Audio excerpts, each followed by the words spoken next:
Hi, I'm Chris McClure, and this is Module 4 for EDL 856, Understanding My Community, Smoky Valley High School in Lindsborg, Kansas.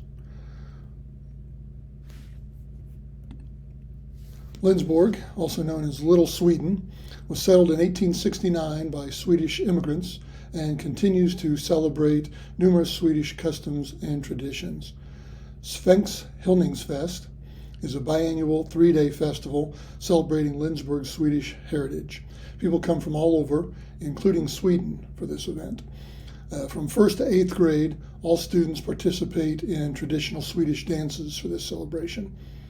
Once in high school, students who choose to continue dancing must commit to 4 years of dancing and other responsibilities.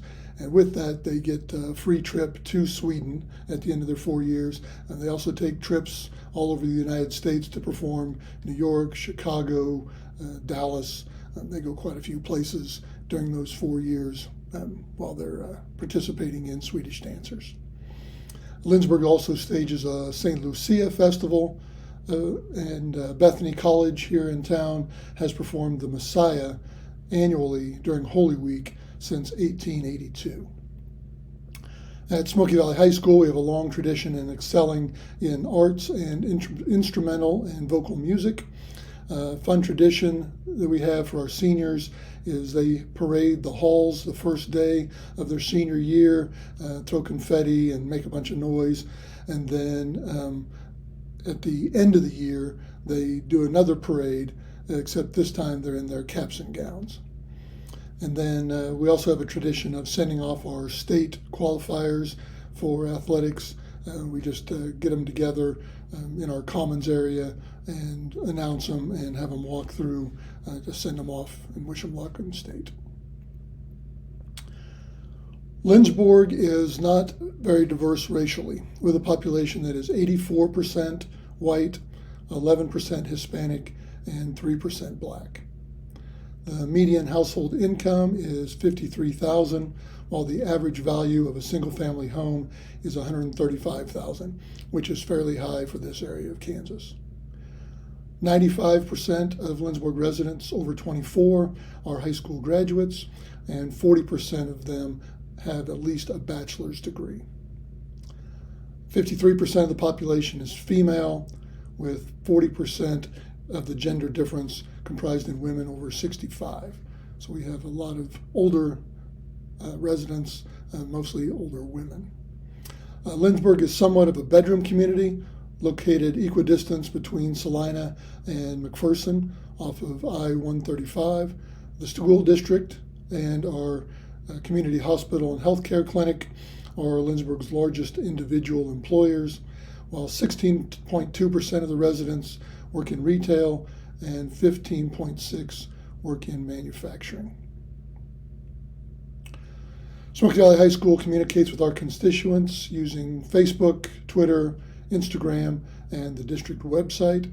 School events are also advertised in the local newspaper and on radio stations located in Salina and in McPherson. Facebook, the paper, and radio seem to be the most popular with older residents, while younger residents are more likely to use Twitter, Instagram, or the district website. Smoky Valley has a very active booster club that supports athletics, activities, and academics. We also have multiple youth groups that keep our students involved. Within the community, we have formal elected offices like the mayor and city council. We have a vibrant chamber of commerce and numerous service clubs like Kiwanis, which I'm a member of, and the Lions Club. We also have an ad hoc group of business leaders who work to keep our Swedish traditions while also continuing to move Lindsborg forward. Then, as with most small communities, there are informal groups who meet to discuss local, state, and national concerns and probably solve all the world's problems there. While Lindsborg is not especially affluent, we have low unemployment and have not been recent victims of any natural disasters. Being rural does require us to depend upon obliging weather and fruitful harvests. One industry that we do have trouble supporting is restaurants. This is probably due to the prevalence of eating establishments in nearby communities like Salina and McPherson. But since I've been here, we've probably had 20 family-type restaurants start up and fail within the first year. As with many parts of Kansas, Lindsborg is pretty conservative with economic and social issues, while experiencing generally high voter turnout. But local politicians are members of the community and not treated with any special deference. Our current mayor is a former state senator whose children attended Smoky Valley schools. Our local school board of education may have more political sway in the community than any other formal group. There was some tension surrounding COVID policies, whether to mask, whether to be in school, typical concerns by parents.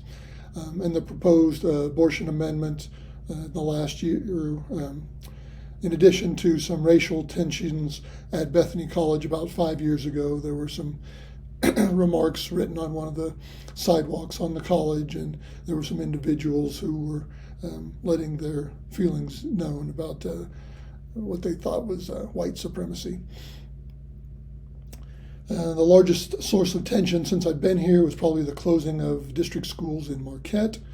It's a town 8 miles west of Lindsborg, one of our feeder schools, along with Fallon and Smolin and Roxbury, and a lot of little towns around.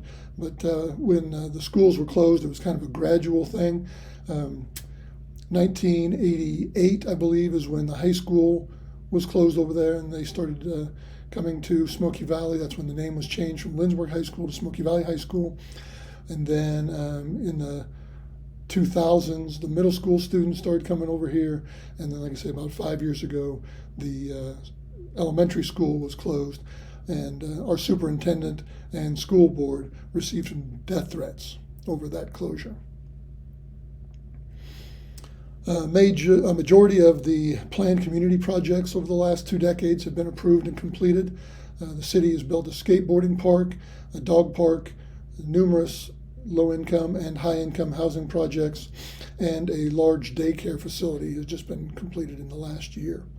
The school district, Bethany College, and the city of Lindsborg have collaborated to build a new baseball field, mostly being used by the high school and the city currently.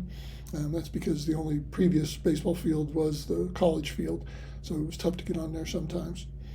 And we've also added turf to the football field, which is used by soccer as well, but used by Bethany, our high school and our middle school for football. And the city and the county have added miles of walking, running, biking trails and paths in and around Lindsborg.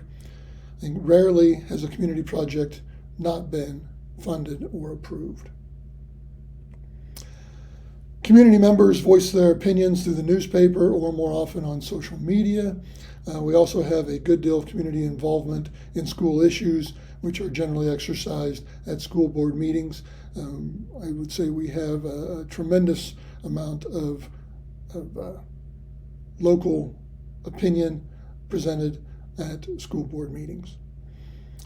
So when evaluating each of the slides, I found that public opinion had the fewest bullets.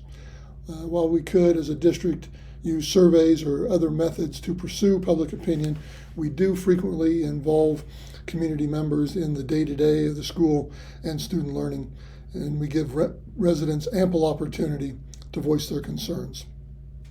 And being just a small community, we have people come in all the time to speak to classes or speak to our student body as a whole. So our community is very involved and not afraid to share their opinions, which are generally positive, but we could solicit more public opinion. It's important to get each of the aspects of community involvement on board in order to achieve the goal of promoting current and future success and well-being of each student and adult, while generating a socially conscious and productive workforce. All these groups working together toward a common goal benefits each of them separately and collectively. And then I have included my standard correlation, my relevancy statement, and my personal reflection. as well as my references. Thank you for your attention.